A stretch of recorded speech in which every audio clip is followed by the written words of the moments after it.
What is up? What is up, guys? This is Merc with the Mike, and this is another The Wrestling Babble podcast by Wrestling Inc. I'm Merc with the Mike. I'm joined by Louis Beans. What is up? What is up? And yeah, we're a little late this week because I had technical difficulties, and we're back. Listen, man, the machine don't stop. Wrestling keeps going, so Yeah. we still here. Yeah, and they just added like 5 other shows on us. Man, listen, can't keep up with them all, but we'll try. We try our best to keep it up. So this week, we're gonna go like pretty fast. We'll probably do a little sum up of last week, and then we'll go into our reviews of Survivor Series and NXT War Games. There's a lot of nitpicks I have on the Survivor Series. I think they should have done certain things right. But other than that, it was a good pay-per-view. I think there was some inconsistency issues for the sake of putting people on teams, Yeah. and it makes for some questionable moments that happen. Yeah. Specifically in the women's match, because some things happen that it makes you go, how did they not think that was going to happen? Yeah. We'll get to that. So we have a lot of wrestling to cover. Some of it we probably have forgotten because, again, we usually record on Sundays and it's Tuesday, and we have a whole fresh Monday Night Raw that we had to watch yesterday, which was actually quite good. It was much better than last week, I'll tell you that much. And last week's was actually okay, not bad at all. Yeah. So, good. It's good. It's good. They're going in a good direction. I kind of like the way they're going with it. I think they needed to change their direction with Seth Rollins. I think he needed to change the direction drastically, and this is way better. He at least feels more natural. Like, I don't mind him being full of himself. Yes, please. We need that. Yeah. Because that's authentic. So. Yes. So, there's a lot of stuff. Anything that... All right, so all the stuff that we did watch last week, any particular things that stood out to you? And last week, the Rusev stuff still continued last week, but for some reason it was tolerable this week. Yeah. Interesting change. Last week there was the tease of Buddy Murphy and Aleister Black when he knocked on his door. Yeah. And then to this week, he came out there. They had a little altercation. So at least we're getting some build up that's holding over. They didn't forget. Things like that happen. I feel bad for NXT UK though. Yeah. The representatives got washed. Yeah, that's true. I like them a lot. I really do. I think, but now they're building for their own little takeover coming very soon. So at least they're working into that. But yeah, I think Walter, like especially when we talk about the Survivor Series match, I think he got a little shine there. I think the one guy that I think got the most shine out of the whole NXT, I know Adam Cole did beat Daniel Bryan, but it wasn't Adam Cole. I think Keith Lee was like the star. Yeah, I think that was his pay-per-view. That moment with Roman Reigns and Seth Rollins against him, and just the roof exploding. Yeah. Even a little bit before that, when Braun Strowman was still there, when it was about, I wanted that showdown. We didn't get that. There was a few showdowns I wanted, and I think we did not get it. Especially because they teased it last week. Yeah, like Ricochet and Ali. Like, how you not put those two in the ring? Yeah, man. That's how SmackDown ended though with the other two. I'm like, oh, come on, don't do it to us. I'll tell you one thing though. What it did was it showed me like I kind of want to see a Gable versus Riddle now. I want to see Gable versus anybody. Yeah. You know what I'm saying? Like, but I don't want to see Shorty G. Yeah. Sorry. Gable. His name is Chad Gable. Yeah. Deal simple with name. Deal simple with it. But yeah, there was a lot of good things that happened last week. Raw was solid. Like I said, before we go into it, I will say, you know how the past pay-per-view didn't feel like it had a really good build-up. This one did. Yeah. It felt strong, so I like that. I think they nailed it like throughout this whole week. I think pretty much it was an invasion of all the brands, and I think that finally SmackDown came into play and Raw came into play, so they were attacking each other as well. It actually showed a lot during this pay-per-view as well, because Raw and SmackDown were like, you know what, let's team up and fuck up the new guy. Yeah, and you know who benefited the most? I think in say that past week, I want to say Raw got a good bump, but damn, NXT was so good with the invasion. Yeah. Like, oh, it was so good. Yeah, but a couple of a couple key moments in Monday Night Raw that I liked was I'll say Humberto Carrillo versus Carl Anderson was actually surprisingly really good. Okay. You had Seth Rollins and Andrade fighting a no disqualification, and then you had the guys come in from NXT. That was a good match. You had Lucha Bros. The Lucha. I hated the end. I was so upset with that. Please don't remind me. Really good match between Buddy Murphy and Akira Tozawa. Not the longest match, but it was good. I liked the whole Kevin Owens added into the picture. I like that as well. Yeah, I thought Raw did a really good job in selling this pay per view. I think they I did think they did a great job. And no way Jose, he's alive. Yeah, he was on the episode. Yeah. And then Raw ended pretty much with a big ass battle between all the brands. And then that was not the first one because we got it in NXT and we also got it on SmackDown as well. Yep. Which is fine because this is the time. This is the time when you do these things. But they were all different. That's the thing. Yeah. I liked how it went down. Yeah, man. I think the SmackDown one was the best one with the NXT with the fucking Jeep and shit like that. I was that's pretty fucking cool. Who was riding on the front? With that was Leo Rush. Oh, that's okay. Yeah, that was Leo Rush. He was on the front, and then they all were coming. I thought that was a cool scene. They all had their little picks and things like that. NXT was still the better show of all three, because again, no matter what, they still doing the storyline, but it also comes with the wrestling that's in the show, and the show was really good. The only things I don't like this is the start of the inconsistencies. For SmackDown, I don't think Baron Corbin wanted to win it all. No. And they didn't portray that. And they didn't even portray it as like he was doing it to sabotage or because he didn't care. Yeah. Because he came off as if he wanted to win. Yeah. But why the hell would you propose, again, after your boys already lost, would you propose another match between the rest of the people on the team? Just because you hate Roman that much? Yeah. I don't get it. I don't get it. Because then they ended up, like everybody else got beat up. And then it broke down. And it was a more fun moment, I think, on the pay-per-view. Yeah. But it's just like that match. It was still all right, though. I'm not going to lie. So it's just like reasons for things and stuff that played out still got me like. So NXT, we pretty much have a lot of the main roster going in NXT. Becky Lynch kicked off the show. Amazing promo and into the match, great. Yeah, I think her and Rhea Ripley has something in the future right there. I just hate because of the circumstances it had to end in, something goes wrong. I'm fine with that. I'm fine with that because the situation of, again, what it is. So like if say for instance they just came and did a one-off and stuff like that, I would like it to end. But the fact that it's Survivor Series and it's brand versus brand and things like that, I'm fine with the way it ended because it also made both of them look strong. It doesn't really matter in that sense. It matters to me, I'll tell you why.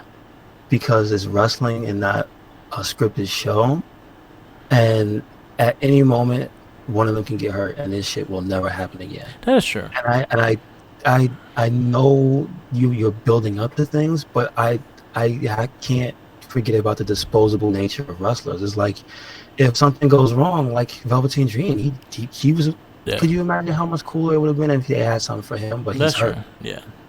And so, like, every time I see a cool-ass moment, I just want it to go down. But I don't want it...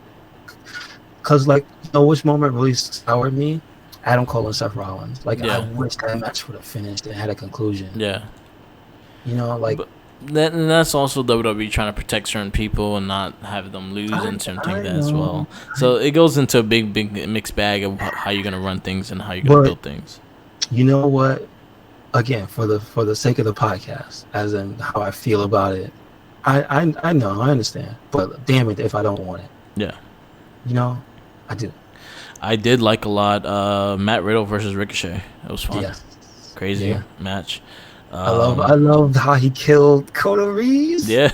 The drive-by drop kick. Yo, and the person who is running the WWE on Fox Twitter. Yeah. Thumbs up. thumbs up. Yeah. They put that one out there. I wish we captured that one and use that as a picture, and that's awesome. But it's better in GIF form. Yeah, he just ran and kicked the shit out of him. He killed We had the interference in this match as well. Pretty much Nick Cesaro with his backwards hat. I didn't even recognize him until I actually looked at him. Then you had Roderick Strong come in, Finn Balor, Conor Reeves, Shinsuke Nakamura. Finn Balor's so cool. That's all I gotta say. Yeah, man. I like the fact that Finn Balor's doing the Bloody Sunday, and I haven't talked about that. Yo, did you see how high he got Matt Riddle up on Saturday? Yeah. Jeez, he was vertical, dude. Yeah, man. Probably the match of the week was one of my matches of the week would be Undisputed Era versus the Revival. Yeah. Yes, I agree. Definitely agree. And we got a finish to that match as well. Yes, we did. And you won. Yeah. I'm not mad. God damn. It's just like the old versus the new, basically. But just... Did you hear about the interaction? The fan interaction they had, I think it was Dash Wilder. No. One of the fans was like, "Please come back," and he was like, "Oh, I want to." Yeah. But they can't. They want to go to the UK. They just want to be on the NXT brand, and it's sad they can't be. I feel like they can. It's just depending on how they do it. I think there's room for them in the NXT roster because honestly, the NXT roster right now are kind of lost with the tag teams. Like, they have tag teams, but they're not being showcased as the Street Profits was with the Undisputed Era and things like that. I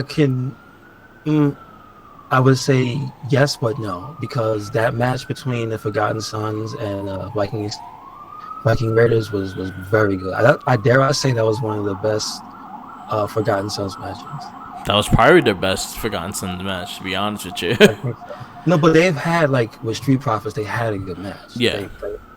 So it's not that they suck. It's just that they don't stand out. They botch a lot. Their moves are not crisp. They do look devastating, but they don't look like they practice it enough times to make it perfect. Stuff for the first time during a match, something like that. I get you. Yeah. So that was the only thing with them. Other than that, I like their characters and whatnot. We had an NXT UK champion, UK Women's Championship, Kelly Ray versus Dakota Kai, and then you also got the pretty much everything almost ended up in a brawl. Like, within the last week of all the shows, everything almost landed up in a brawl. We just talked about the Viking Raiders and Forgotten Sons. A really good highlighted match. Good. It shined. I thought it was going to be the typical squash for them. Yeah, me too. Into something like that, I was like, oh, this is really good. And I know Blake is working injured too, so he did a good job. Really? Wow. Yeah. Wow. And then Adam Cole, fucking workhorse of the week, fucking ladder match into the War Games match, into the Survivor Series match. Damn. He's supposed to be dead. Tommaso Ciampa tried to kill him. Yeah. But yeah. Everything ended up in a brawl. It was a really good show though. NXT keeps the S ranking for me. It was just a fantastic show.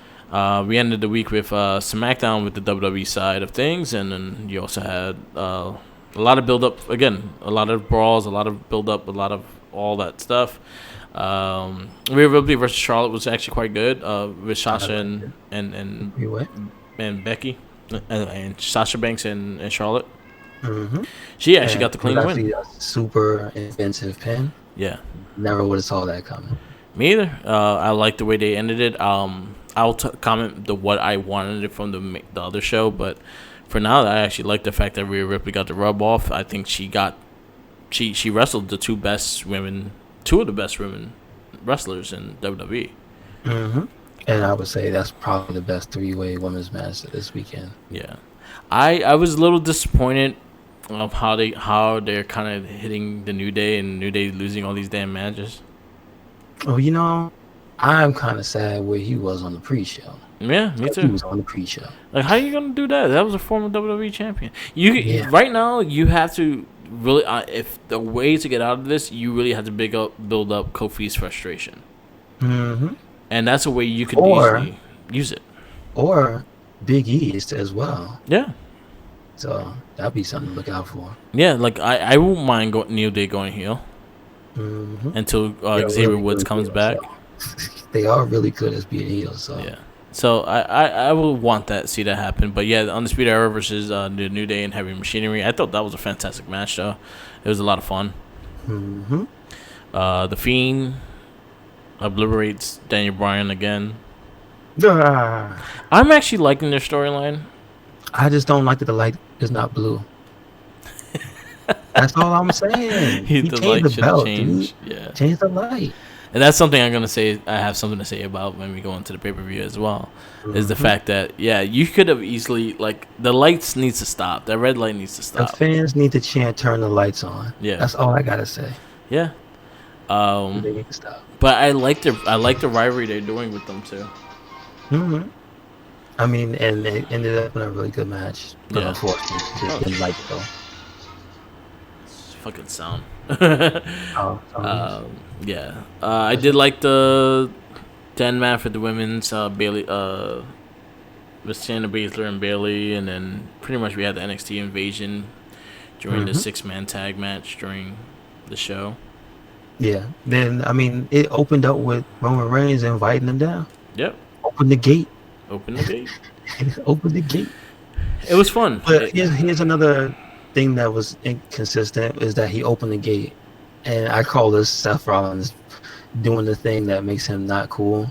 Is he had to try to be cool and go down the ramp with the invasion. Yeah. But the thing is, at the beginning of the show, they opened the door. Yeah. Why you gotta come to the crowd? Just come down the ramp. Damn it. That is true. Like, why are you coming? Cool. You didn't have to buy a ticket. He invited you. He left the door open.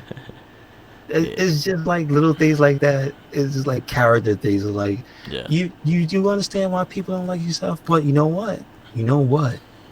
Monday changed everything. So, okay. But that also is not really Seth's fault. I know. It's like, oh, I think it's cool. You go out to the crowd. I'm like, well, why are we going to the crowd? We didn't have to like invade. We got invited to come in. They could just walk down the ramp. They could have got their own music and like. Look, NXT fucking came in with a Jeep. You know what I'm saying? With old ass Road Dogg and old ass Shawn Michaels. Oh, that's HBK. Oh man. Oh, poor old HBK. He's still trying to flex. We love him. Yo. He's still fucked up. Really good SmackDown. Really good showings by the WWE in general.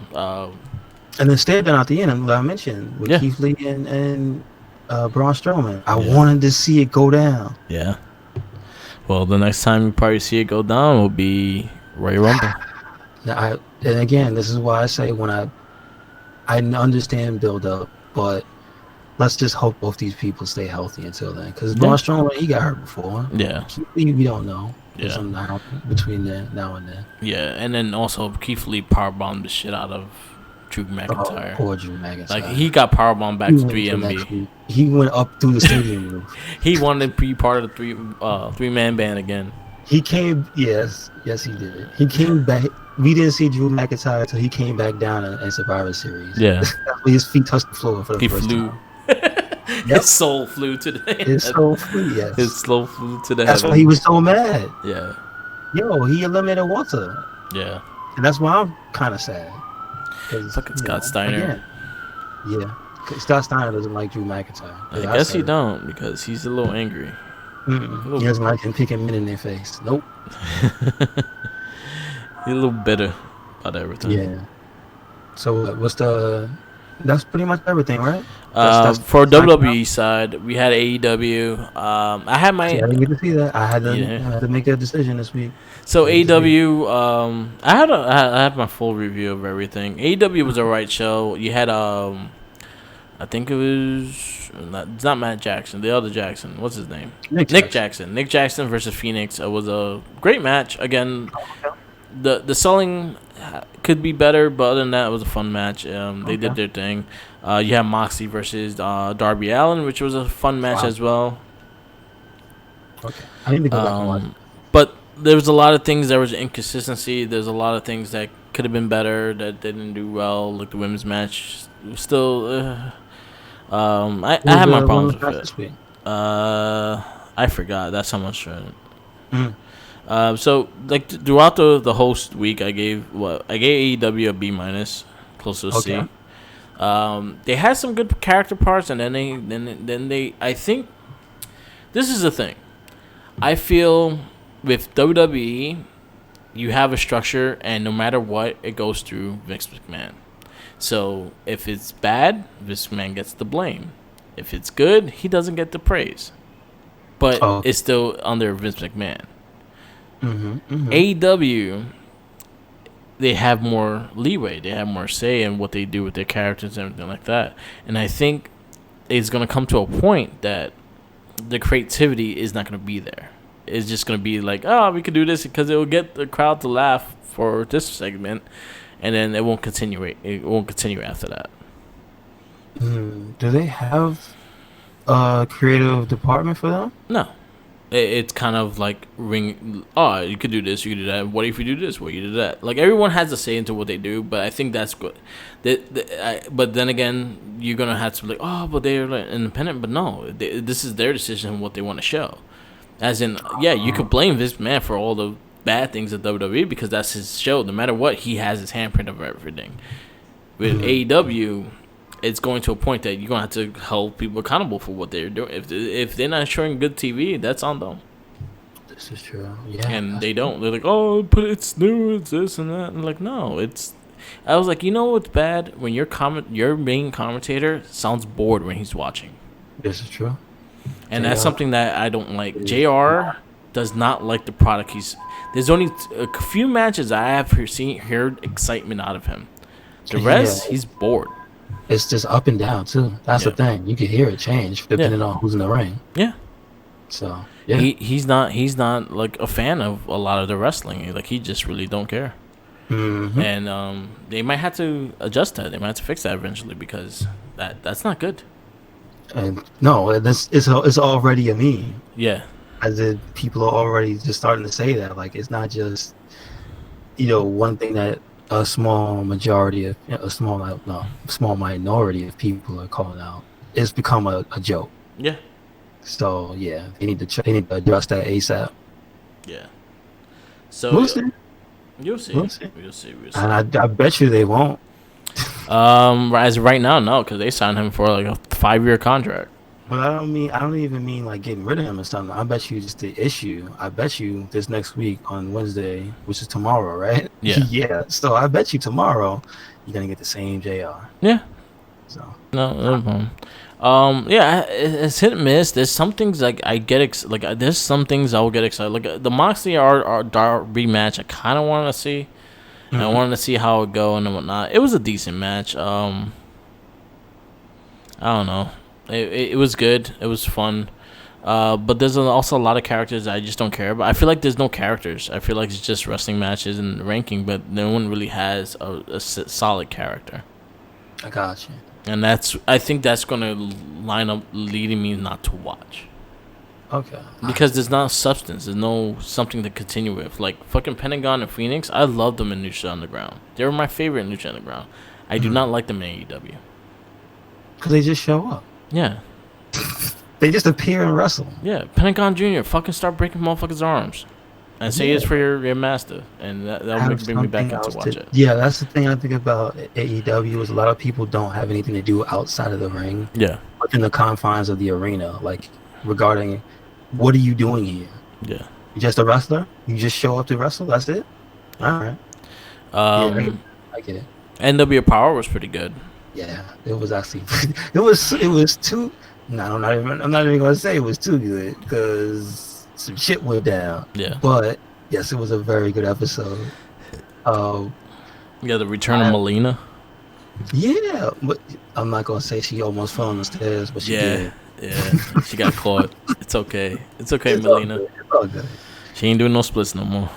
But I like that women's match though. I like the character in that women's match. There was like a few things I watched it back recently to refresh. And dude, like, did you hear all the shit that Marty Bell was talking about? Yeah. That was like, I don't speak Spanish, but I know none of that was nice. And the interesting stuff is just the little dynamic between them kind of reminds me of how people who are on the same team really should emote when things happen to their partner in the ring. Yeah. And Thunder Rosa was like put her hands up in a motion. I was like, what the fuck?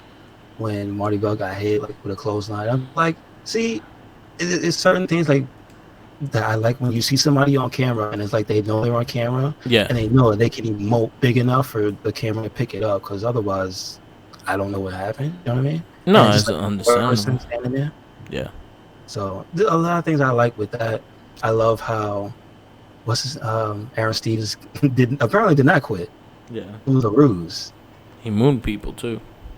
Yo, did he moon people or did he have those flesh colored tights I on? think he had the flesh colored tights. I don't think that there was a butt crack. All I know would be he mooned people. And the question, he was in action twice. Yeah. The Mark. The Mark. So the thing is, I heard rumors that it might be Stan Hansen. And thank you for saying that, because you informed me, and because I told you I thought Stan Hansen was dead. Yeah, I thought he was too, because I was like, is he dead? I'm not sure, but I know he still does random shows depending on where it's at. So, and then also the hand thing he does, it's very Stan Hansen-ish. Okay, because I'm not exactly a fan, because I didn't watch most of this stuff growing up. Yeah. So to you, if somebody was to tell you that does his move set, the way he moves and stuff, are you familiar enough with Stan Hansen? No, I'm not that familiar enough. I just know enough that I know enough that if I know enough, like I just honestly read the rumor. I didn't really like look into it and shit like that. With that said, it continues. Who is the Mark? Who is the Mark? And he was in action twice. Yeah, and then today is Tuesday, so there'll be another NWA Power, which I'll probably watch later on or tomorrow. But we have to kind of address the controversy with Jim Cornette. Yep. As he's been removed from NWA. Yeah. His current incarnation because of a racist joke, an old racist joke that he used in the 90s and felt some reason to bring it back. Yeah. I don't know why. Was it the anniversary of that joke? I don't know, but I think he was just. What did he do? I just think he just wasn't thinking of what he was just saying. He was just going with what he felt. And again, it's that old school thing of, you know how you got that uncle that just be saying shit. Yeah. He ain't racist. He just says shit because that was what was acceptable back then. You know how. So, yeah, it's unfortunate. If people are offended by it, I get it, because it was a stereotype of a time that's changed. Yeah. So I get it. Yeah. But damn. Yeah. He's so good. He's so good though. he's an extra character. I'm just saying. Yeah. He's an extra character on the show. Yeah, like it I feel like his commentating was good for the show, but other than that, like, yeah, you put that stuff on yourself, man. Like, exactly. You did it to yourself. Shut yourself in the Now he's gone, so I wonder what they're gonna do. We'll find out today. Yes, that's true. I think they said they're pre-recorded, so there's gonna probably still be some episodes. Oh, okay, that's so but he did take his release, like he didn't. Yeah, he resigned himself. Yeah, he resigned himself. Sorry. No, but yeah, we'll see. We'll see. It's an unfortunate thing. I just hope they can recover from that loss. Yeah, like I hope they don't get penalized for his stupidity. You know what I mean? Yeah, I don't think it. I think we'll lose traction. There's a lot of people in Atlanta and a lot of people in the South watching it, and they all for that race shit. So fuck Listen, we're not trying to stereotype this. I'm sorry, but y'all like 10 years behind. Yeah. Still At least nobody's being dragged. So. Yeah, exactly. All right, so I guess we get into our reviews of the pay-per-views that happened, because there is so much wrestling to cover. So we had Saturday night. We had NXT War Games. Yep. This is it was an awesome pay-per-view. It was a fantastic pay-per-view. I think it's hard to say which one's the best pay-per-view of NXT, because they do so many good ones. But this was up there. Like, the matches were great. The stories were great. Yeah. And even the kickoff match was fucking great. So if you have not went to the kickoff to watch that match, go ahead and watch it. Angel Gaza versus Isaiah Swerve Scott was a great match. It's some stuff I've never seen anybody do. Like there Yeah. was a reversal by Angel Garza into a powerbomb. Like Yeah. they twisted him up and turned him into a power. Like wow. They did some really cool shit. I even like the way he ended the match and everything like that. How he caught him and everything. Very, very, very athletic match. Very fun match. Surprised he didn't get anything to come on the for 205. Yeah. To represent in that triple threat, but I think the other two had to win that spot. Yeah. Because I didn't see 205 on Friday. Yeah. No, there was no 205 this Friday. Okay, gotcha. Yeah, they didn't put it because they gave the guys off for the next night kind of thing. I got you. Okay, yeah. I understand. So that was a fantastic. He wasn't in that triple threat. I was just gonna say that. Yeah. But I think he still has his main rivalry with Leo Rush, so I think he's still in that picture. Okay. Because right after the match, fucking Leo Rush went and slapped the shit out of him. Yep. Yeah. So at least they're keeping that story going. I'm liking what they're doing with 205 with the mix of NXT and this. I think they're doing a really good job with it. It helps. This feels more natural now. Yeah, it really does. Yeah. So Angel Garza wins. Mm-hmm. Amazing match. That was the kickoff. I give it a 4.5. I give it a 4.5 as well. Like both of them, like I was telling you, Swerve is so smooth. Yeah. With like most of the stuff he does, I love the counters. I love how natural he can hit his finisher, which is a simple move. Yeah. But it can the way he sells it, and I guess the person getting hit sells it. It looks devastating. Yeah. It looks like he cracks them too. Yeah. Yes. And first thing on NXT War Games, we had the women's War Game match. Team Ripley versus Team Baszler. Team Ripley consists of Candice LeRae, Rhea Ripley, Tegan Nox, and Dakota Kai in the last minute because Mia Yim got jumped right before the match. Did they ever say who jumped her, or were we supposed to assume? We know who did. Okay. That evil Dakota. Because she was conscious when they were taking her back in the yeah. The I don't think she the saw ambulance, it though. and the Dakota Kai was right at her feet. I was like, why did she just scream out? It was her. Because I don't think she saw. She probably did from behind, and she didn't see the ass whooping. True. And then also she's probably concussed still because of the broken nose she had. I'm saying now. She saw bubbles. She didn't see. I'm saying though, Dakota Kai is so bright. You can see her gear so bright. You can see her coming around the corner. Yeah. So and then Team Baszler, you had Io Shirai, Bianca Belair, Shayna Baszler, and Kaylee Ray. Mm-hmm. I will say my MVP of the match, like one of the people that did some of the craziest shits was Io Shirai. Yes. Like she crazy. And they opened the match too. Yeah. Io Shirai and Candice LeRae. I think they picked the two that wasn't as hurt as each other. The other ones was. Because you got to realize all these girls been working overtime. They've been working SmackDown, Raw, and NXT. Well, NXT I think is the only day they get kind of off. Well, no, Rhea wrestled all 3 shows.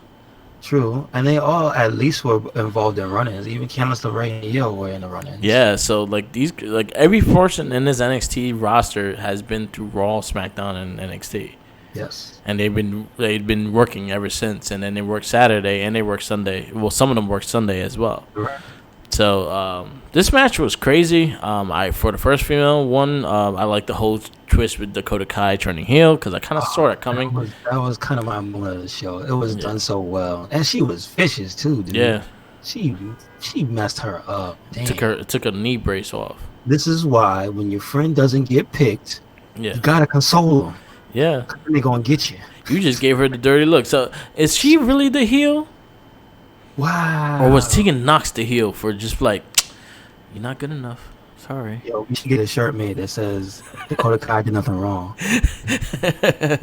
Dakota Kai is innocent. I understand her.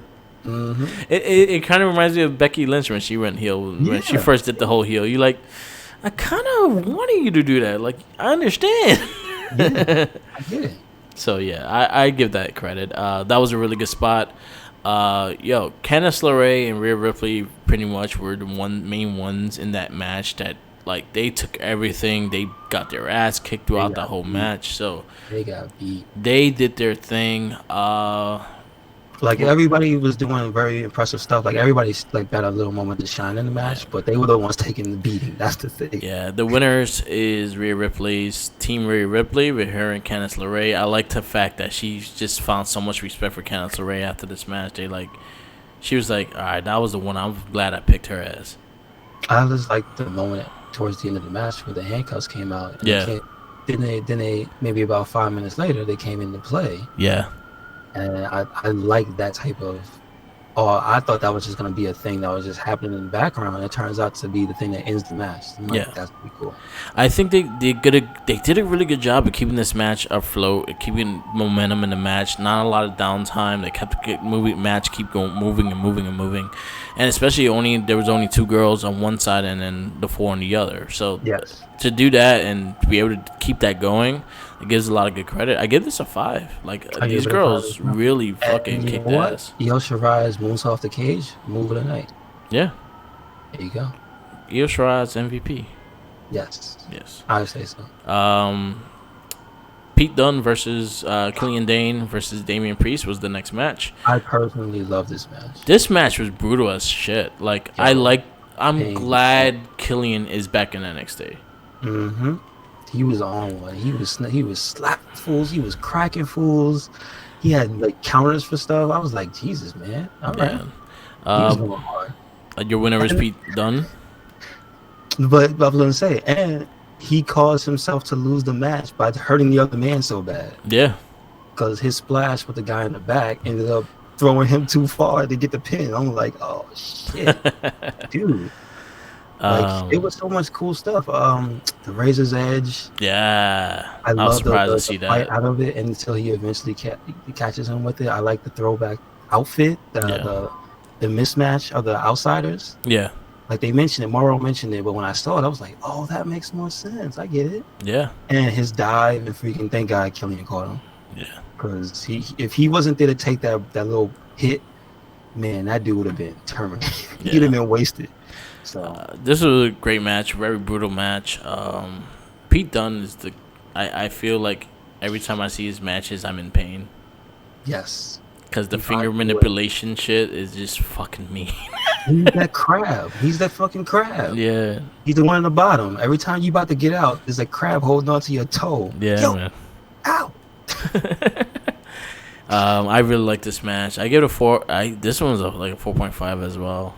For me, this one was a 5 because I liked everybody involved, man. It was just my type of match, man. Yeah, it was one of the better. It wasn't the cleanest match. I'm not gonna say that. Yeah. But like, dude, it was hard hitting as shit. Yeah. Next match, Finn Balor versus Matt Riddle. I think this was one of my favorite matches. I think it was very underrated. Compared to what the card we had, like, is overwhelming. This was just a pure fucking wrestling match. Yeah, I was to say, and it was gonna say. Also, it was a unique match. Every other match was like this hard-hitting, explosive thing. This Finn slowed it the fuck down. Yeah, I love technical Finn. I like heel Finn because this is how he works. He doesn't do fancy. He does more of the shit that's gonna hurt. And this is a complaint I have. Not complaint, but this is this is one thing that I notice about certain wrestlers, and more so the women who have been to Japan. Yeah. Finn's footwork is so pinpoint, and it's a thing that you notice in people like Tony Storm, and Io Shirai and stuff, because like that's a Japanese thing. Yeah, and it's kind of what makes like certain people. I know a lot of people don't really like the average person just watching a wrestling match is probably like, this is whatever. No, they won't notice it. When you see the way he moves, it's like, holy shit! How can a man move so smooth? Like, I'm not even doing it justice. Like anybody who wants to see a great, like, not explosive but technical wrestling match, please watch this match. One thing I loved about this match, and I think one thing that I feel like more heels should do, especially if you're going heel turn, I like the fact that Balor kind of changed his moveset a lot more. Yeah. Like he again, like I was saying before, he's doing shit to fuck you up. He's not doing shit to please the crowd. Yeah. So he's doing his shit that he's gonna take you out with. It's not flashy. It's effective. And that's how he worked when he was in the Bullet Club. He didn't do anything to get the crowd to cheer. Yep. He did things to fucking take you out, and I love the fact that he's doing the Bloody Sunday as his finisher. Yeah. I've been wanting him to do that. I've been wanting him to do the Bloody Sunday as the demon. Anytime he's the demon, he should do the Bloody Sunday as the finisher. That's true. And I'm glad he's doing it now. I think I'm very happy he's back at NXT. I see him with the belt very soon. I could probably even see him taking the UK belt soon. Wow. Like, this is one thing about NXT that's so good, is the fact that every single title, doesn't matter which one, is going to be big around him. Doesn't really matter. Yeah. He could take the women's title, and I think he could. Well, look, I think he could be Shayna Baszler. I'm just saying. Bloody Sunday and Sunday Blazer, I'm all for that. Oh, I give this match a 5. It reminded me. As much as I love old school technical wrestling, like I like shit like that. So, like, it reminded me of Brett versus Benoit in WCW. I was gonna say that. Yeah, it reminded me of Benoit. It reminded me of Kurt Angle versus Benoit. It's that. I don't know what it is. It's that Dynamite Kidness. It's that Benoitness. Like that. You know how they move. That like, toughest teeth, fucking doing moves to make sure it fucking leads into something else. Yeah, it's like I'm not only hitting your neck just to hit your neck. No, I'm gonna break your fucking neck with my Bloody Sunday kind of shit. Yep. I like stuff like that. Oof, that verticality that he got with Matt Riddle. He was like completely straight up and down. Yeah. Jesus. I give this a 5. Me too. Like, I have to give it a 5. Like, I really appreciate this match. So me and Minion, shout outs to Minion with the opinion, had issues. Me and him had different opinions about the match because me and you see the match very similar to each other. Like, I love the technician. I was like, it's different. There's no other match on this card like this. Yeah. And they did their best doing it. And I think Matt Riddle, like, I want to see another match between them two. Yeah. Maybe a straight out submission match. Okay. Or something like the Last Man Standing or straight up submission, even an Iron Man match. I think or something, yeah. I think that's something that you could see, even a fucking like a round fight, like they kind of did in UK. Oh, okay. I didn't get to see that. Who was in it? Was it Jack Gallagher? Jack Gallagher and Cassius Ohno. Oh shit! Was it good? It was really good. Okay. And you gotta remember, Jack Gallagher used to be a freaking MMA fighter. Yeah. So he knows how to take people out. Yeah, I really love that match. Yeah, man. Team Ciampa versus Undisputed Era War Games men. This was the main event of the night, and as hell, it was a fucking crazy ass main event. I love the fact that Kevin Owens was the extra person. Yes, that was a cool surprise. I really liked it. It's a cool surprise. But damn it, was it cool. One thing I loved about it though, he didn't take the attention off of the guys. Yeah. Okay. He came in and he was like, "All right, we got you," but he did highlight his shit. But it wasn't like trying to take the thunder off of these guys. Mm-hmm. He did his thing. He did his thing when he had to. But again, like he wasn't trying to cheer and things like that. He was just trying to fuck people up and help them win. And his promo was it backstage with Seth? Yeah. The night after, he basically explained himself. He said, "I just went to do something because I was trying to get revenge on them." So yeah, that's what he did. I liked it that they did it. I liked it that they brought it up in Survivor Series as well because it made sense and made the tension in the storyline as well. Yes. And then it leads into Monday, which even makes better story off of that. Yeah, this got a 5. Like this match, like there was so much shit going on. Like there's a lot of fucking shit going on. Again, it was a lopsided match for a little bit too. When they well, I wouldn't even say that, right? Because the only time it was lopsided was the first part because of Undisputed Era advantage. Yeah. So that's when it was lopsided. But it's advantage and not advantage because you have more people fighting the person, but you can't pin or submission, so you gotta wait for everyone to come in anyway. But that's true, but it's also still the other dude's getting his ass kicked. Exactly. But Ciampa was doing his damn thing. Yeah. Overall, 5. Like this pay-per-view is fucking fantastic. Again, every time there's one of these, I have to stamp it with a disclaimer: if you want to show somebody wrestling, show them NXT. Yeah. And this takeover is no exception. Yeah, that's something I do personally. Like Tommy was here, my co-host for the Non-Trekkie and the Morphin Cast. He was here. He's not a big wrestling fan, but when he watches it, then he gets really into it when it's NXT. Mm-hmm. So, yeah. Next it's spread evenly. I just want to put that out there. It's spread evenly because the men and the women make you want to watch it. Yeah. So yeah, I think I like this is one show that you could easily say I watch for the talent. Like I watch for good wrestling. I watch for the talent. I watch the development of these guys, even the guys that are not really on TV. And when you start seeing them develop, you're happy. Like Conan Reeves, I am actually excited to see when he actually starts getting his traction as a character. Yeah, exactly. Because he's a good character. But you could actually see he's gotten better. That's one of the things I like. Is that we remember before when he was just a random dude. He looked like Marky Maivia. He still looked like Marky Maivia, just with blonde hair. A little bit. But he's a cocky son of a bitch. But, you know, like he's developed and he's had better matches because of it. So I like that. But unfortunately, R.I.P. That drop kick suit. You know, they still haven't talked about out of nowhere. Oh, Ricochet, man, that shit was awesome. All right, so now Survivor Series, our review for Survivor Series. They did have kickoff stuff. Three matches. I forgot about the Battle Royal. Yeah, the tag team Battle Royal, which Dolph Ziggler and Bobby Roode won, or Robert Roode, whatever the fuck his name is nowadays. I was fine with that. From the Street Profits. Yeah. It was alright. I love Montez's Ford though when they lost. Yeah. They put in on him just with the open mouth, like what? Yeah. That was awesome. I give it a 3. I give it 3.5. It had like some cool little things. I like the Breezango moment. Yeah. And he was dangling. He went off once. And unfortunately, he went back and got hit again. Fell on. I was mad they didn't put their new theme on. They just went back to the Fandango shit. I was also sad they didn't have a new job. Yeah. I was a little disappointed with that. I was like, no, y'all just Fashion Police again? I would have took it as an X-Files thing. If they were brought back to the Fashion Files and him coming with the Scully like wig and shit. Oh, man. True. Yeah, I get 3.5 is fine. It was fun. It was fun. NXT Cruiserweight Championship, Lio Rush versus Kalisto versus Akira Tozawa. I did not expect this match, and this match was fucking fantastic.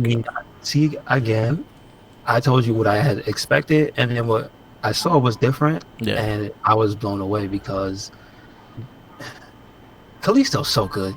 And yeah, he's Chicago. He's a Chicago native. He's from Chicago.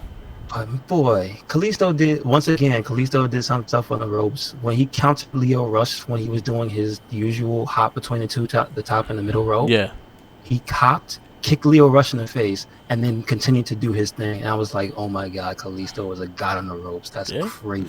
Kalisto's very underrated. He's done underutilized now. He even though he had the U.S. Championship and Cruiserweight Championship already, I think he still could easily be utilized if you give him the chance. I want to see him.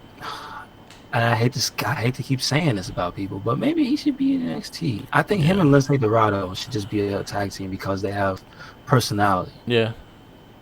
Like I want to break up the Lucha House Party to save those two. I think what Lio Rush, not really. Let's say go heel on the Lucha House Party. Really? And leave him with Grandma Elite? Yeah, or they all split up and go their separate ways. This match was a 4.5 for me. For me, yes. Tozawa, crisp as always. Again, that cool moment brought to you by Kalisto when Tozawa pulled off the German pin. Yeah. And Kalisto ran up him and rolled into a pin. Yeah. What the fuck? That was crazy. Like, dude, come on. Yeah, we got some good stuff. There was so many little moments, man. A lot of good stuff. Next match, Raw Tag Team Champions versus the NXT Tag Team Champions versus the SmackDown Tag Team Champions. New Day versus Viking Raiders versus Undisputed Era. They're not in the same order as I said it, so deal with it. Awesome match. Again, this was another banger. This was a match I was mad that was not on the main roster because how are you going to just not have the former WWE Championship on the fucking show? Or have the damn tag champs. All the tag champs in general. Like, it's just, that boggled the mind. But you know what? Just like New Day did before, they steal the show in the kickoff before. Yeah. One of my favorite matches of the night. I think these guys all worked great together. Fucking seeing Big E versus what's his name? Eric? No, Ikvar. Oh yeah, that's right. They have different names. Ikvar was fucking great because it was just two big behemoths fucking trying to knock each other down. I love that spot. It was old school wrestling spot. I like the clothesline through the high low. Yeah. That was cool. into the back. They did some amazing shit. Amazing match. Kofi. Oh my goodness. But you know what? Before they took out Kofi, that spot with the powerbomb into Kofi jumping on his head. Yeah. Dude. Jeez. Yeah. Your winners was the Viking Raiders. Well deserved. Good match. Yeah, same here. This is where we get discussions. First match was the Team NXT women's elimination match. Team NXT versus Team Raw, Team SmackDown. For me, this match had moments of greatness, but it also has a lot of inconsistencies. First thing I was gonna say, for the sake of putting the team together, a lot of these women should not have been together. Yeah. And the finish of this match is incredibly suspicious when it comes to long-term storytelling. We just supposed to forget that Sasha Banks destroyed that woman's father. Yeah. And they had the nerve to team up. If I was Natalya, I would have tried to stab her in the head with an ice pick. Are you kidding me? Yeah. That made no sense. I feel like that this is the thing about this match is like there's a lot of storylines throughout this whole match, and a lot of them just like, all right, we cool for tonight, and that's it. But the men's didn't do that for the most part. They had the moments for the people who had the little reasons to stab each other. I think the only one that made sense was Charlotte and Asuka. Yeah, and that was the best moment of the whole thing. I feel, except for the end, for the fact that. What was it? Didn't Rhea Ripley win? I would have changed that. I would have changed that up. Rhea Ripley, I was fine with Rhea Ripley winning. I didn't like the fact that the two teammates came back to distract and how she won was cheap. Yeah. I didn't like that. Yeah. You could have did that better. I believe so too. What I would have done and how I would have did it was I would have had Asuka, Sasha, and Rhea Ripley. The last three people in the ring. Mm-hmm. I would have had Asuka try to miss Rhea Ripley. She catches Sasha. Rhea Ripley pins Asuka. And then while Sasha's all fucking blinded and shit, you would have had Rhea Ripley destroy Sasha. Mm. And then you would have had a great three-way dance for that final win because not only is Rhea Ripley getting the rub off of Asuka, two of your best women wrestlers right there, but it would have been more impactful instead of having NXT kind of cheat their way to win it.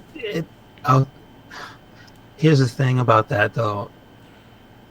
The ending didn't even make sense in character. No. I'm not familiar with all of Rhea Ripley's NXT UK work, but she's not a heel, right? She's like an anti-hero. Well, she started heel. But was she a cheater? Yeah, she cheated. She has cheated before. Yeah. Like I've seen her her UK stuff, and she has cheated before. But then now they're kind of having her as this anti-hero. So that's what I'm saying. Okay. Do you think that was more in character for her to have that habit? No. I think actually it's fine. Like I understand why they did it because they want to protect Sasha in that moment. Yeah, but it just looked weird. Yeah, they wanted to protect Sasha in that moment, so the only way she was able to beat her was because of cheating, and that was my only issue with that. I was like, it should have been honestly if you had Rhea Ripley have a clean against Charlotte, why can't she have a clean against Sasha? You're right. And that rub off goes far from there because right now Rhea's your future. She's only 23 years old. And let me just point this out again: inconsistencies with the storyline because the previous night, those two women who were involved in the cheating part, they hated each other. Exactly. No way they worked together. Exactly. It was Io Shirai and Candice LeRae that did it, and they had the rub on the way out and back into the ring. You mean to tell me those two women who literally tore each other's heads off the night before are gonna devise this plan? Yeah. That shit annoyed me. Like it was just like, all right. Like you kind of lost me there. Like at least have some more consistency with that. Again, I would have had Rhea win clean because she beat Charlotte clean. Why can't she beat her? And also my other problem with the match is there were too many interruptions of pins. Yeah. Why would you do that? Yeah. Sasha interrupted Kyrie after she did the insane elbow for no reason to take Kyrie out. Why couldn't she wait? Yeah. Then there was another one with like Carmella screaming, "Pay attention to me," when Kyrie and Io were about to fight. Why would you do that? Because she don't like fun, and we wanted to see Kyrie saying to Io, "Sure, I go at it." Oh, there's too many bad things. Yo, I tell you one thing though. 2.5. I tell you one thing though. Carmella got heat because of that, because everyone booed her once she told them to stop. Like, why are you stopping this? Nah. I give it a 3. It was just too many moments for me. There was like, something. My intelligence too much. There were some things I liked about it, and I had to go with some of the positives. Like at least Bianca Belair, she had some great moments in it. That's true. Io and Candice didn't get their moments, and maybe they were hurt and they couldn't fully go through a match and whatnot. Mm-hmm. I feel bad is the fact that like you have the some of the girls know how to each other wrestle. A lot of them don't. Then you have a lot of the girls that don't really wrestle as much as they should, like Dana Brooke and Carmella and things like that. They don't wrestle as much. And then you have them trying to feed off of some of these people that have been wrestling look at the NXT girls. They wrestled every single day. You're right. So you can't really do that in that sense. Around with each other, and that's the familiarity. So yeah that's a big so there was some like awkward moments in that sense that like Carmella and things like that. It was just too much stuff for me though that just insulted my intelligence. Didn't make sense. If you're trying to win for brand supremacy, why would you ever stop a pin? Yeah. That's less people for me to fight. Exactly. Like sometimes when they do that, things doesn't make sense. It's like, really? Like, I should help you do your finisher, so you could take this person out. So exactly. I can take you out. And they did that a lot too. Like there's times they actually did that when Raw and SmackDown teamed up on NXT. Mm-hmm. So that was very inconsistent. Yeah. Nah, I'm sorry. All right. Next match, NXT North American Championship. Roderick Strong, United States Champion AJ Styles, and Intercontinental Champion Nakamura. It wasn't as good as it could have been, I feel, because I wanted to see more with Nakamura and AJ. They really only got like a small moment at the end. Yeah. But it was still a good match. It was a solid match. It was one of the better matches of the night. Yeah, Roddy did his goddamn thing. Shout outs to Sami Zayn making Nakamura's theme 100% way better.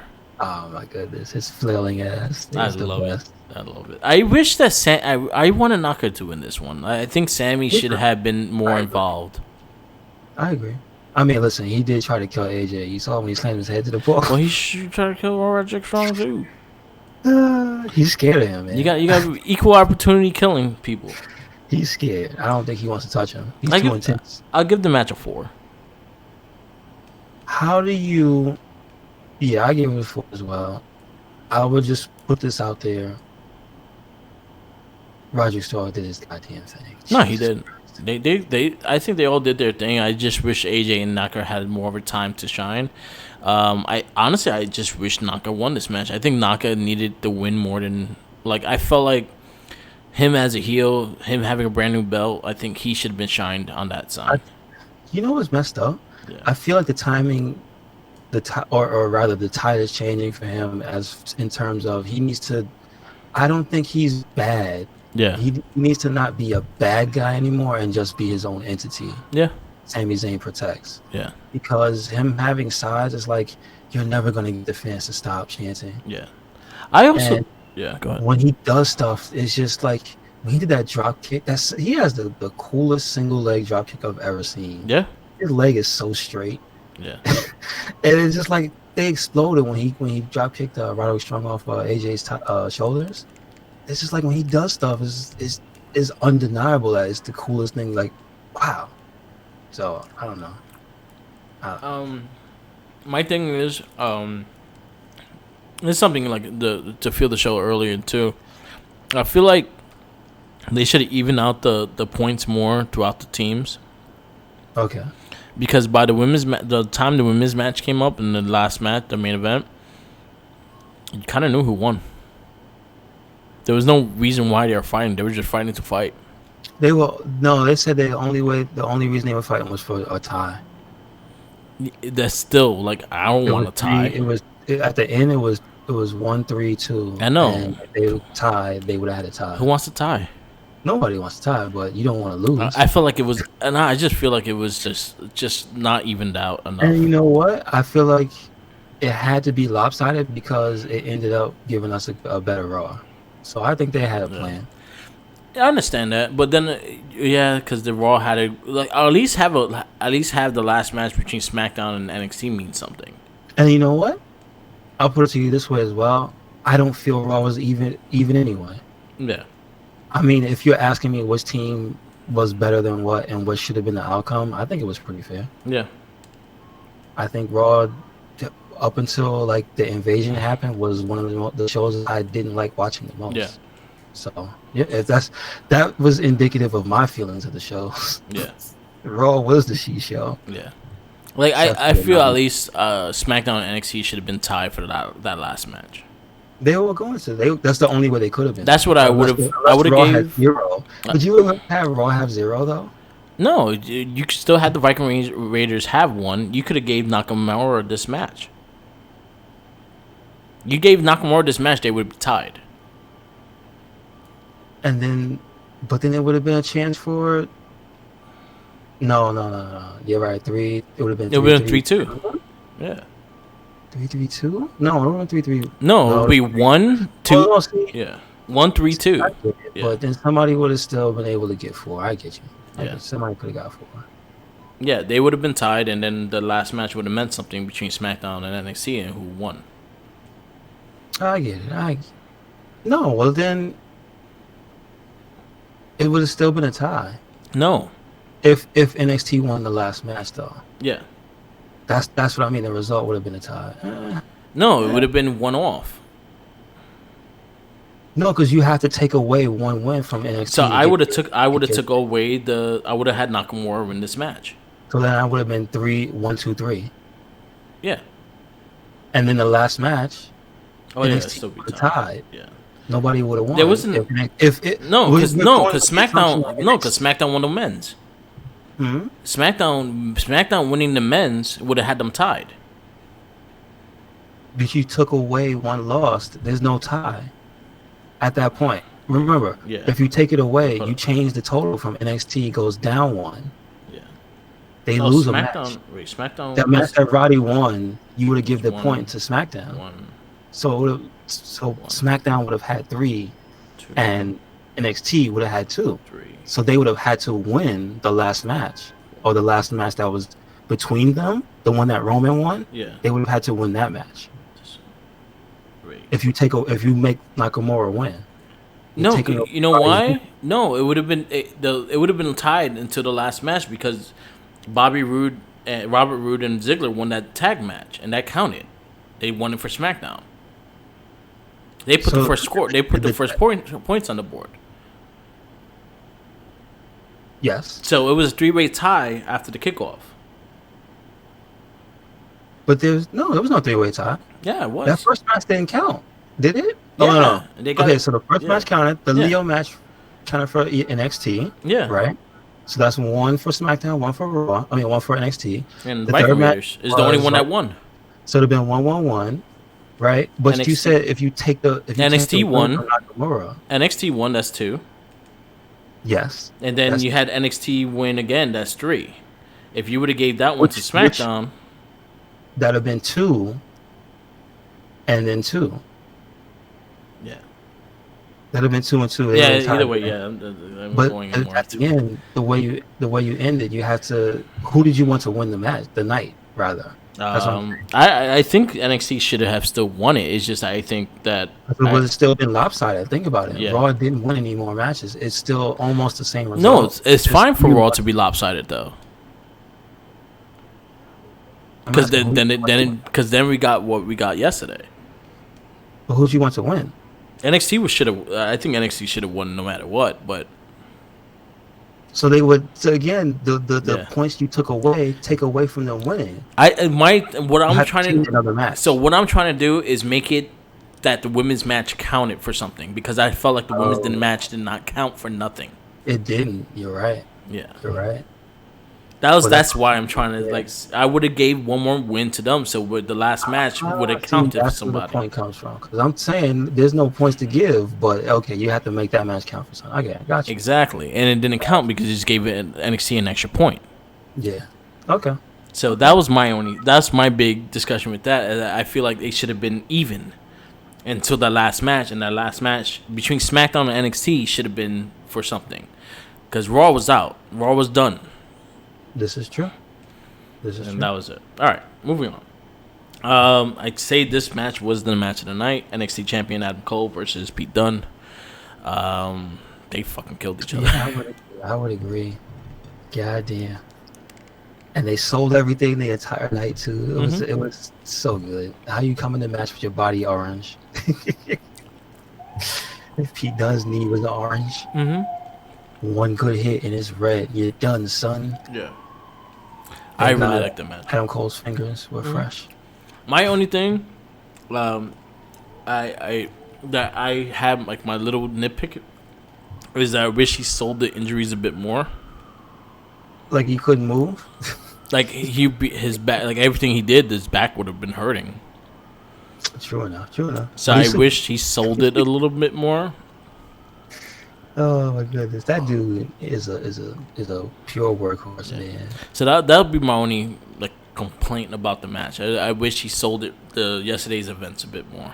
Because he got the worst end of the stick between him and Pete Dunne. That's for sure. Exactly. Other than that, it was a great match. I give it a 5. That ending was ridiculous. That counter, I never would have saw that coming. Yeah, me too. That was ridiculous. And that was a match that I didn't have a preconceived winner in my head either. Yeah, I could have went either way. Yep. Yeah, I give it a 5. I give it a 5 as well. Next match, Universal Championship match: The Fiend, Bray Wyatt versus Daniel Bryan. Man, this match makes me so upset. I like the match though. No, I'm not, but it still had the caveat of the red light because the match was so good, but the light was like bugging me. I think and I felt bad that I had to adjust to it. It's just like. So the red light has to go. Like hands down, the red light has to go. I think I would have gave the score a lot more if I could get into it and not force myself into it. The match itself was great, and it had time. That's the crazy part. It wasn't that short of a match. The thing about the Fiend matches with that light, I feel like the setup is made for a match to last 5 minutes. Yeah. But that was like a 10, almost maybe 15-minute match. And that shit will hurt your eyes after a while. But that's what I'm saying. Have you ever played the Virtual Boy? Yeah. It's not good. There's a reason why it didn't last. I think they need. I think they really. And then what's the point of the red light when you turn the belt blue? Like the blue belt looks weird now. Like I said, the light should have been blue. Yeah. Also, shout out to the people who bought the Bray Wyatt head in the crowd. Yeah. Because when they held it up, you see the blue light. Yeah. That was pretty funny.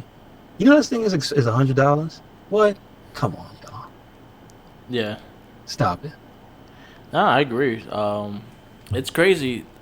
Like I wish again. Like I felt like most of the people actually took. If they actually would have had them actually take off the light and just have them wrestle the way they wrestled, I think it would have been so much better. Even if they would have darkened the arena. Not even darkened the arena. Didn't have the crowd lights on. Like I would have minded if they had like the ring. It was just like spotlight on the ring. Yeah. Yeah. And no crowd lights. And I'm like, that would have been fine because you can see. That'd have been better for the crowd because they wouldn't have been bathed in red light. Yeah, that's true. Still, I liked the moments of the match. I liked just about everything that happened in the match. I loved the mauling in the beginning. I love Daniel Bryan just coming out with the freaking just the shotgun drop kick to the chest. Freaking he took a beating though. Yeah. And then when he came back from the outside after he dove, like that was crazy too. Just again, I love the whole yes thing when he started the yes chants and going with the kicks and just getting the crowd back. He was Goku, son. He pulled the Goku. He had to gather all the energy for the spirit bomb. Just saying. I think the gimmick itself around it was bad. The match itself was good. Mm-hmm. I'm for this again without the lights. I feel like Bray Wyatt's new guest will be a Billy Goat. named Brian. Like, Everyone thinks it's like Liv Morgan. It's Luke Harper. I think it's a new puppet, and it's gonna be a Billy Goat. what are those two doing? Are they just sitting around the back? Yep, eating, catering, not They, doing they're, nothing. they're they're both playing with what's his name's creature in the cage. Right? They know what it is. Yeah. I So what thought do you that- give the match? I thought it's hard, man, because you can't take the light away. But I would give the match a 4. Yeah. I was thoroughly enjoyed and thoroughly annoyed. I'll give it a 4. Oh man, they made me do that. I would have got a higher score if the red light wasn't there. Yeah, it was a really good match. Yeah. Like I like the Fiend. He had the way he moves and stuff is good. It reminds me of the old Undertaker. I like it. And also, wasn't it like not anniversary of the date, but isn't the Survivor Series significant for Undertaker? Because that's where he originally debuted. Yeah. So there you go. How about that? Still good. I like the match. Yeah, I like the match. Like in general, like I like the match. The power of yes. Not quite. Yeah. Hope so. Anyway, moving on. We have the men's Survivor Series match. Team SmackDown.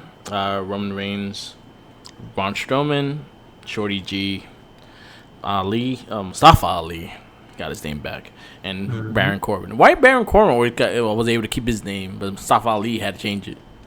Because Baron is not his real name. Baron. It's a title. Mustafa's not his real name either. But it's not a title, Yeah, is that's it? true.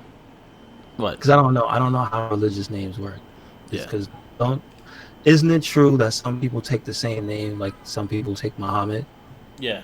So Mustafa could be the name he took. I have no idea. We know what his real name is. He again, with the same trend on social media, you can see his real name. So Yeah. we'll see. Yeah. You have Team Raw. It's Seth Rollins, Ricochet, Rackett. Wait, what was that? Like Batwoman? Nightwing. Oh, It was DC 52 Nightwing. He had a red oh night. specific one. Yeah. Okay. Yeah, Nightwing. Yeah, Seth Rollins. You had Ricochet. You had Drew McIntyre. You had who else was on that team? Randy Orton And KO. and KO. And then Team SmackDown consists of Damian Priest, Tommaso Ciampa, Walter, Keith Lee, Mm-hmm. and Matt Riddle. Yep. I like this match a lot more as an elimination match than the ladies. I The think crowd was they on fire for this match. I think though. they did better with controlling the crowd and also showcasing the wrestlers besides Ali and Ricochet. You're right. How the fuck we didn't get a Ricochet and Mustafa Ali? I know. Spot. What? Well, he was knocked out. Most of the match was interesting. Remember, Ali? He was the one because Ricochet was like doing all types of shit. But like Ali, somebody took him out early. Yeah, I think it was who took him out. I forgot who took him out. Anyway, yeah, how you not have them to have a spot? Like Ali didn't do shit towards the ending of the match. Like he was in it through most of the stuff, but like in the beginning of the match, he wasn't really in there. You're right. And then I'm surprised. Like Shorty G got a lot of play. It was really good though. What we did see. Yeah. I mean, Riddle, awesome. I didn't know that I really want to see a Gable versus Riddle match. I now really want to see that match. See, that's the thing about Gable is you don't know you want to see a Gable versus X match because Gable is so good. Yeah. He's so adaptable too. Him and Jack Gallagher again. Yeah. That happened this year. Yeah. Crazy. But I think they highlighted Gable again. His name is stupid, but I think they highlighted him good enough. He was one of those people that took advantage of the spot he had. I'll say that for damn sure. Yeah, but I will say the person that I think got the biggest push out this match was Keith Lee, hands down. He had the biggest moment. He had the biggest crowd reactions, like everything. And it ended up being a scenario where he was the underdog. Yeah. And it's like, how do you make Keith Lee the underdog? Because And Roman Reigns is never going to be the underdog.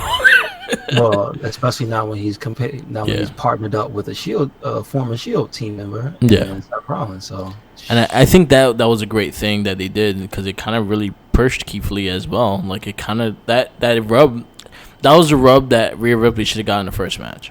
Mm-hmm. Yeah, two of the biggest stars going in the match with Keith Lee, Seth Rollins and Roman Reigns, and they're selling his moves. They're taking everything he's doing, and he's doing the same thing back and forth. And it was probably the highlight of the match as well.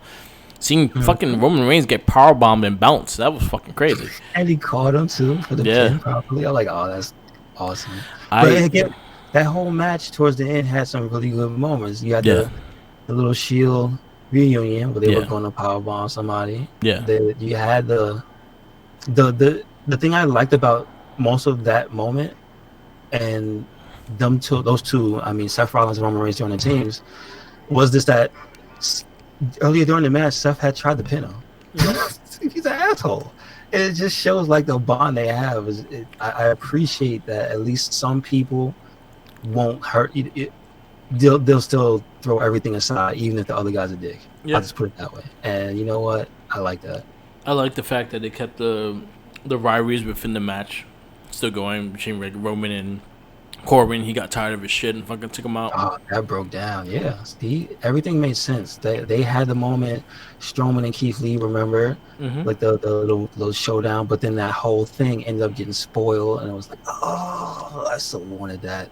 I also think they gave McIntyre for the majority of that match was just wrecking shop. Yeah, just him going to town against Braun Strowman with Walter. And I think they highlighted everybody, even though some people didn't get this exact rub that everyone expected them to get. R.I.P. Walter. But I think he still got a big rub. R.I.P. I'm just saying. R.I.P. Yeah, he did get that. He got wrecked. His face kicked off. Yeah. But where you rate this match? I rate that match at 4.5. Yeah. It was the best of the 5-on-5s, 5-on-5-on-5s. And it was a surprise. Yeah. I didn't know how good that was going to be. And I just everything during the match. And you know what? Props to Roman Reigns. He made me want to see him win, too. Yeah. Like, I was rooting for Keith Lee, but I was legit happy when Roman Reigns won. Yeah. And you saw the crowd difference. It was like night and day. Like, you had everyone booing Seth Rollins. You had everyone cheering Roman. But you know what? For that... there were reactions, and I love that. So Seth getting booed was good. Yeah. Roman getting in the chair was good. Everybody losing their shit and singing for Keith Lee was the best. It was. That's the power of a good crowd. Yeah. And now this is where I think the pay-per-view goes down. And what's that? WWE Championship match: Brock Lesnar versus Rey Mysterio. You know what? I didn't have a problem so much with the match itself. I had a problem immensely with the outcome. Yeah. It's just like how you go through so much and then still lose. How you keep having this guy get beat his ass kick in front of his son? Yes. How you gonna keep doing that? Like, the guy win one. Get his ass beat with his son. And with his son, yeah. I actually liked the spot between him and Dominic. I thought that whole spot, and I think that's what should have ended the match. Yo, that made for such a that's an iconic picture moment of them two doing the 619. Yeah. Like, that's cool as hell. Exactly. It really is cool. Why you didn't end that way? I think that's where you should have ended. But no, you gave him the U.S. title for like a runner-up prize. Mm-hmm. That's fucked up. And again, like I said, that was not the best match of the night. And you know what? I'm gonna be honest. It wasn't the worst match of the night for me. It really wasn't. No. But that outcome really threw me off. Same here. So I just felt we end up getting Ray with a title the next night. Yeah. But just not, you want to see him have it, man. Like, come on. Yeah. Anyway. I think Ray should have won. I give it 3.5, though. I think the crowd would have been nuts if Ray would have won it. No, they would have lost their shit. Yep. Yeah. Especially how they did it with the whole Dominic doing the moves with him. I thought that whole spot was cool. And then, you know what? This had proper build, too. It was so much of them getting destroyed and beat up. Mm-hmm. For no payoff. That's Brock Lesnar for you. No payoff. So, yeah. 3.5. I still liked it. That it had an iconic moment to it too. Yeah, I'll give it a 3. I think a bit. I think Ray winning would have been a higher score. Definitely. And then our main event, NXT Women's Champion Shayna Baszler versus Raw Women's Champion Becky Lynch versus SmackDown Women's Champion Bayley. This for me was the most disappointing match, and I'll tell you why. It wasn't bad, but here's the thing: everything just felt a little off. What was the one I was listening to Buzz It Open the other day, and Bubba Ray kind of said, and honestly I kind of agree with him, that this match looked like they felt like it was gonna be a shit show. Like, it looks like they were going through all the moves, all the placements over their heads over and over and over and over, and overly doing it to a point that they just started having mistakes when they do these spots. Yeah, I could see that. That sounds like something with intimate knowledge could pick up on. Yeah. But for me, it really felt like 3 people who've never touched each other. Yeah. And to be honest, Becky Bayley have fought, but in a situation with a new person, and it really showed. But then that's when it felt very safe. It felt very generic. It was like, okay, so we get the leg drop, we get Shayna doing X move, we get a knee, we get this move from Bayley, we got everybody did what they were supposed to do. That's what it felt like, but it didn't feel like fluid or anything. You know what I mean? Yeah. That's what it felt like to me. It felt like they were forcing shit in this match. It just didn't work. If I would change things, I would have had Becky and Bayley kind of really be the forefronts of this match. Just the fact that they had the hands and time with each other, and then add Shayna Baszler here and there. Yeah. I think that would have been a better match. It's the fact that, again, Becky and Bayley have chemistry. So that you could have them work most of the match and just have Shayna Baszler come in and out once in a while. Yeah. And I think it would have been a better match. It felt like a shit show. It felt like I couldn't get into the match. It was kind of...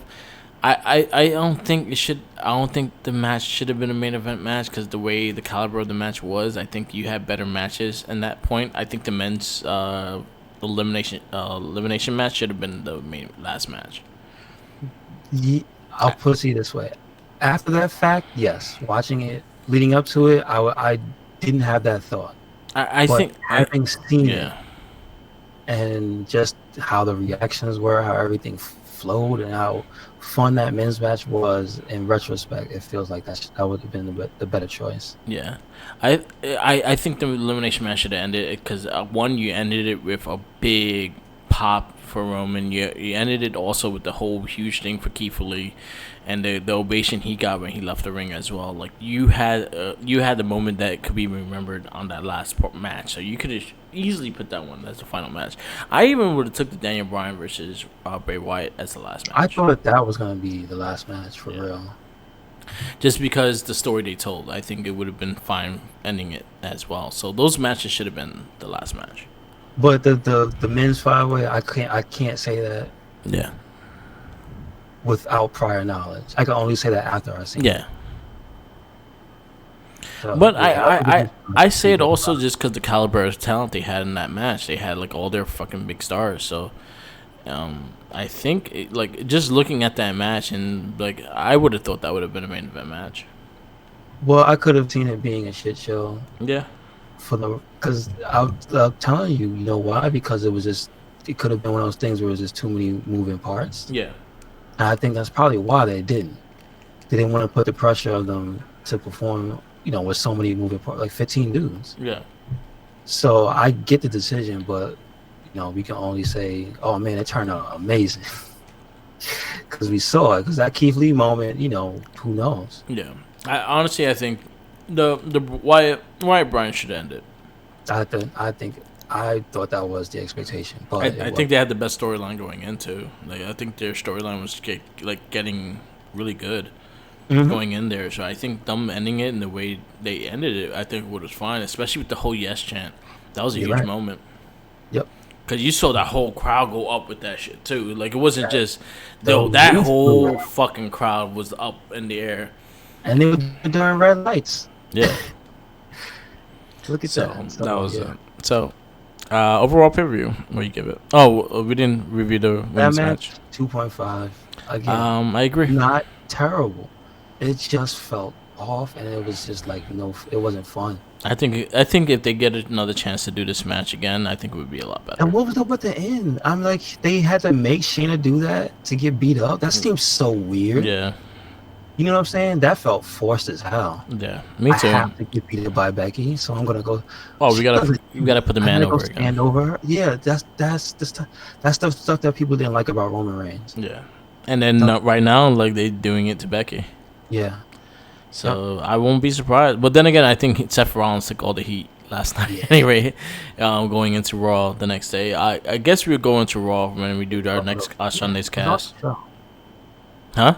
I was just saying, it was awesome. It was an awesome show, but I think we'd do that for our Sunday cast. Mm-hmm. So we do our weekend wrestling of that. So I guess we'll wrap it up now. Yep.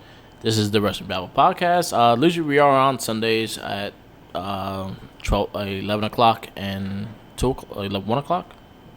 Around that time.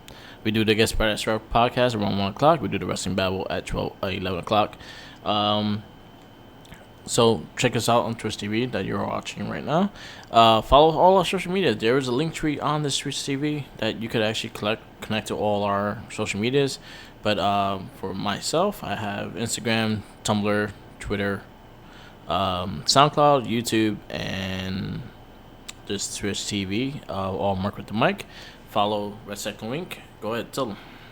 We're on anything and everything. Yes. We're on Twitter, Tumblr, YouTube, where you can hear these edited, SoundCloud, WordPress, and did I say Instagram? No? Yeah. Well, we there too. So check us out. All of it, Red Cyclone A.